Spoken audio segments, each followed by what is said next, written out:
అందరికీ నమస్తే అండి. ఈరోజు మనం చాలా పాతకాలం నాటి వంట తయారు చేసుకుందాం. అది కూడా చాలా సులువైన పద్ధతిలో ఎలా తయారు చేసుకోవాలో చెప్తాను. అది గోంగూర పచ్చడి అండి. ఈ పచ్చడికి నూనె తక్కువ, ఆరోగ్యం ఎక్కువగా ఉంటుంది. ఇదేంటంటే ఇక్కడ ఒక కట్ట ఎర్ర గోంగూర తీసుకున్నాను.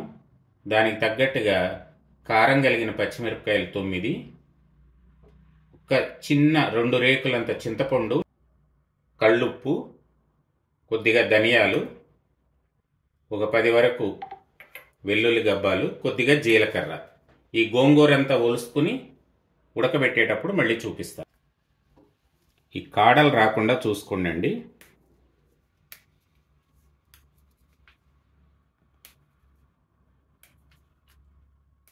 ఈ ఒలుసుకున్న గోంగూర అంతా కూడా నీళ్ళల్లో వేసుకుందాం.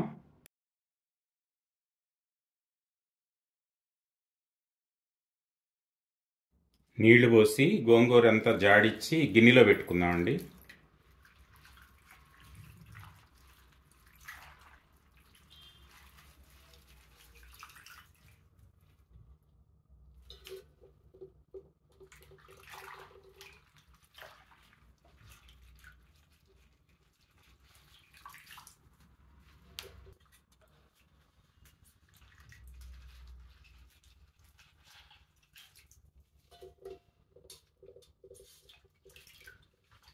బాగా జాడించుకోండి, ఇసుక అది ఏమైనా ఉన్నా కూడా మొత్తం వచ్చేస్తుంది.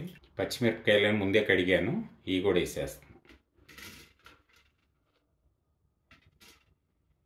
చింతపండు, నీళ్లు పోసేసి ఒక 1/2 కప్ కంటే ఎక్కువ అవసరం లేదు నీళ్లు. స్టవ్ వెలిగించి గిన్నె పెడుతున్నాను. దీనిపైన ఇట్లా గిన్నె బోర్లు ఇచ్చుకోండి. ఒక 5 నిమిషాల్లో మొత్తం ఉడికేస్తుంది. ఇది తర్వాత తీసి చూద్దాం. ఈ గోంగూర ఉడకడం అయిపోయి ఉంటుందండి. ఒకసారి ఇది తీసి చూద్దాం.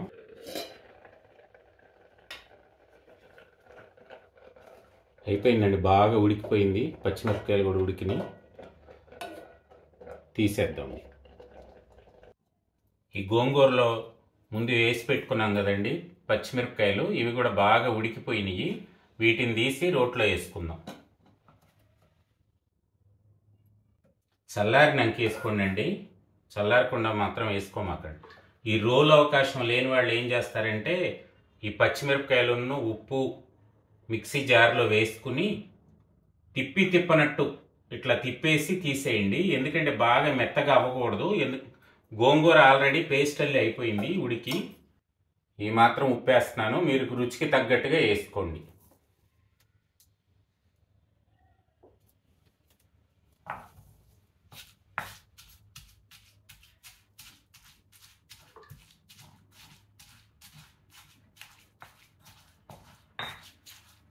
రోట్లో దంచుకునే వాళ్ళు మాత్రం చాలా జాగ్రత్తగా దంచుకోండి అండి, కళ్ళల్లో పడుతుంది.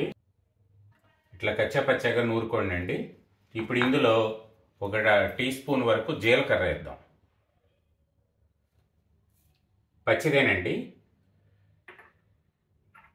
ఒక 7-8 వెల్లుల్లిపాయలు. వీటి రేకేం తీయాల్సిన అవసరం లేదు. వీటిని కూడా కచ్చాపచ్చాగా నూరుదాం. ఈ వెల్లుల్లిపాయ గబ్బాలు పంటి కింద పడతా ఉంటే బాగుంటుందండి రోటి పచ్చళ్ళలో. చాలా రుచిగా కూడా ఉంటుంది. అయిపోయింది, ఇంక పచ్చడి ఏముందండి, తొందరగానే అయిపోయింది.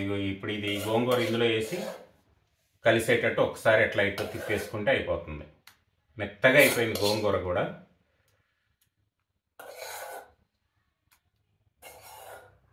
మొత్తం 6-7 నిమిషాల్లో పచ్చడి రెడీ అయిపోతుంది. నూనె కూడా చాలా తక్కువ వేసుకుంటాం, ఆరోగ్యానికి కూడా చాలా ఉపయోగం. ఈ ఉల్లిపాయని ఇట్లా కట్ చేసుకున్నాను పెద్ద పెద్ద ముక్కలుగా. వీటిని మెత్తగా నూరాల్సిన అవసరం లేదండి.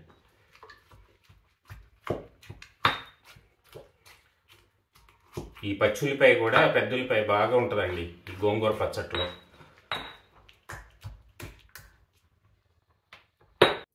ఉప్పు సరిపోలేదండి, కొద్దిగా పుల్లగానున్న కారంగా ఉంది, అందుకని కొద్దిగా ఉప్పు వేస్తున్నాను.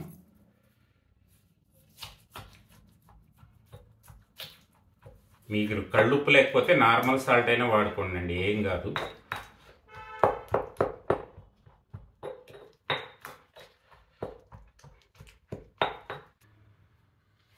ఈ పచ్చడి గిన్నెలోకి మార్చుకుందామండి.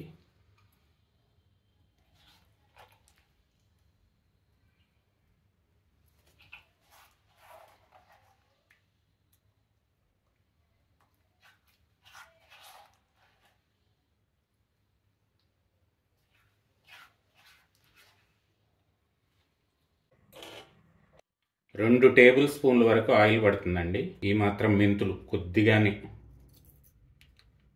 ఒక టీ స్పూన్ ఆవాలు, ఒక టేబుల్ స్పూన్ శనగపప్పు, ఒక టేబుల్ స్పూన్ మినపగుళ్ళు, హాఫ్ టేబుల్ స్పూన్ ధనియాలు. ఈ ధనియాలు చాలా బాగుంటాయండి గోంగూర పచ్చట్లో. చిన్న సైజు 3 ఎండుమిరపకాయలు, ఒక 4-5 వెల్లుల్లిపాయ గబ్బాలు ఇట్లా తుంచుకుని, చిటికెడు పసుపు,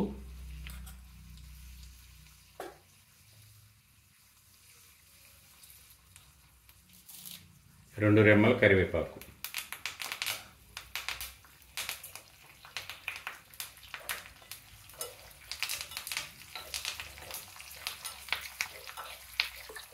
ఇది గోల్డెన్ బ్రౌన్ వచ్చే వరకు ఈ తాలింపు వేగాలండి. అప్పుడే పచ్చడికి బాగా రుచి వస్తుంది. పచ్చడి నూరుకోవడం ఎంత ముఖ్యమో వీటికి తాలింపులు వేసుకోవడం కూడా అంతే ముఖ్యమండి.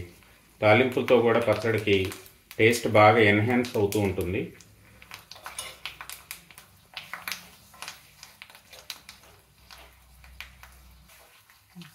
తాలింపు అంతా గోల్డెన్ బ్రౌన్లోకి వచ్చిందండి. ఇగో పప్పులన్నీ కూడా ఇట్లా కనిపించాలి.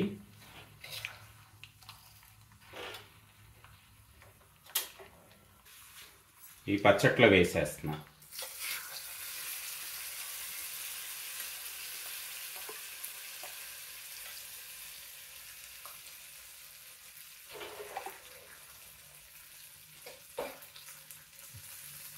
అద్దిరిపోయే గోంగూర పచ్చడి రెడీ అయిపోయిందండి. దీన్ని చేసుకోవడానికి ఎక్కువ టైం కూడా పట్టలేదు.